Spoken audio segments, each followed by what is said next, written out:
India की जो इस वक्त जो प्रेजेंट जो वहाँ पर रिजीम है वो एक एक्सट्रीमिस्ट रिजीम है जो हिंदू एक्सट्रीमिज्म की बात करता है, जो मुसलमानों से दुश्मनी की बात करता है। और आप ये देख सकती हैं कि इज़राइल भी सेम यही काम करता रहा है मिडल ईस्ट के अंदर। उसने हॉलोकॉस्ट के नाम पे पहले सिंपैथी गेन करी, तो उसने गज़ा में फ़लस्तीन में मुसलमानों का कत्लेआम किया, लेकिन वो भी उसका वो नैरेटिव नहीं बिका।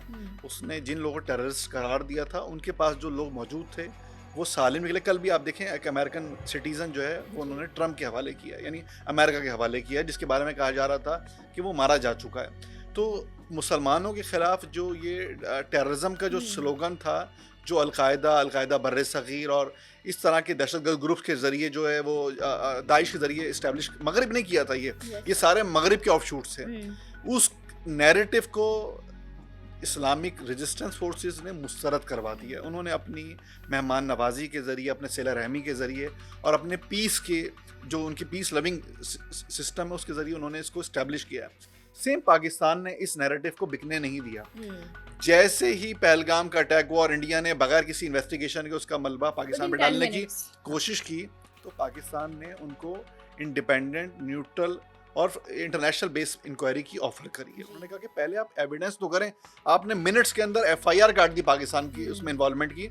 तो ये पूरे दुनिया को मालूम चल गया कि ये एक पूरा प्लांटेड ड्रामा था जिसको मोदी ने आइंदा अपनी इलेक्शन के लिए और अपनी गिरती हुई पॉपुलैरिटी को मेंटेन करने के लिए किया। सर, इस बार किसी ने सीरियस भी नहीं लिया। अभी आपने जिक्र किया ट्रम्प का, तो इस सारे एपिसोड में जो ट्रम्प का रोल है बड़ा क्वेश्चनेबल रहा है, इन द सेंस कि जब पाकिस्तान बताता रहा कि जनाब जारियत हो रही है, इंटरनेशनल कम्युनिटी इंटरवीन करें, तो सबको सांप सूंघा हुआ था।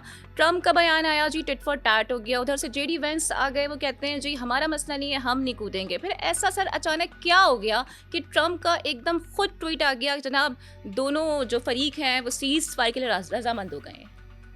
देखिए, इन्होंने भारत को पूरा मौका दिया है फ्रॉम 22 अप्रैल टू 10 मई तक कि भारत पाकिस्तान पे अपनी जारियत करें।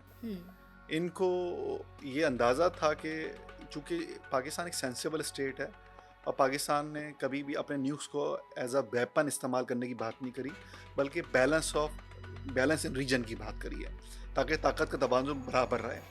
उन्होंने जो कन्वेंशनल जो हथियार थे इंडिया के पास, उसमें इंडिया ने बहुत ज़्यादा पेशरफ्त करी, बहुत तेज़ी से ख़रीदे हैं। यानी आपको मालूम होना चाहिए कि अमेरिका और चाइना के बाद इंडिया जो है वो तीसरा बड़ा ख़रीदार है हथियारों का। ठीक है, यानी उसकी जो ये जो इस रीजन में हुक्मरानी की जो भूख है ना, वो ख़त्म नहीं होके दे रही थी। उसने राफेल ख़रीदे, उसने S-400 ख़रीदे और बहुत सारे कन्वेंशनल वेपन ख़रीदे कि ताकि पाकिस्तान को डिच कर सके, बुरी कर सके। और ये उसने काम किया बाकायदा। और उसके साथ साथ मगरबी ताकतें जो उसको इस इलाके का चौकीदार बनाना चाहती थी, इस इलाके में चाइना को कंटेन करने के लिए और पाकिस्तान को डिच करने के लिए, क्योंकि पाकिस्तान इसको समझने की ज़रूरत है कि इस वक्त सबसे बड़ी इस्लामी दुनिया की जो इस्लामी फोर्स है वो पाकिस्तान है। इस वक्त जो दुनिया में वाहिद एटॉमिक इस्लामी ताकत है वो पाकिस्तान है। तो उसको डिच करना, इसका मतलब है पूरे आलम इस्लाम को वो मायूस करना चाहते थे, डिसअपॉइंट करना चाहते थे, जैसे वो चाहते हैं कि अपनी हुक्मरानी। लेकिन पाकिस्तान ने बहुत सेंसिबली इंडिया के इस एग्रेशन का जवाब दिया है। और वो ताकतें जो समझती थी कि इंडिया जो है इस रीजन में हमारा चौकीदार बनेगा, उनको शदीद मायूसी हुई है। वो राफेल जिसके ज़रिए वो चाह रहा था कि वो इस एरिया में अपनी पूरी हेजमनी बनाए, वो बुरी तरह से नाकाम हो, बल्कि 3 गिरा दिए गए। यानी राफेल की तारीख में भी ये इतना बड़ा बुरा सौदा नहीं हुआ कि फ्रांस के शेयर्स गिर गए उसके राफेल के। S-400 एक बेहतरीन तरीन डिफाई सिस्टम है रशिया का। इन्होंने रशिया की भी इज्जत खाक में मिला दी इंडियंस ने।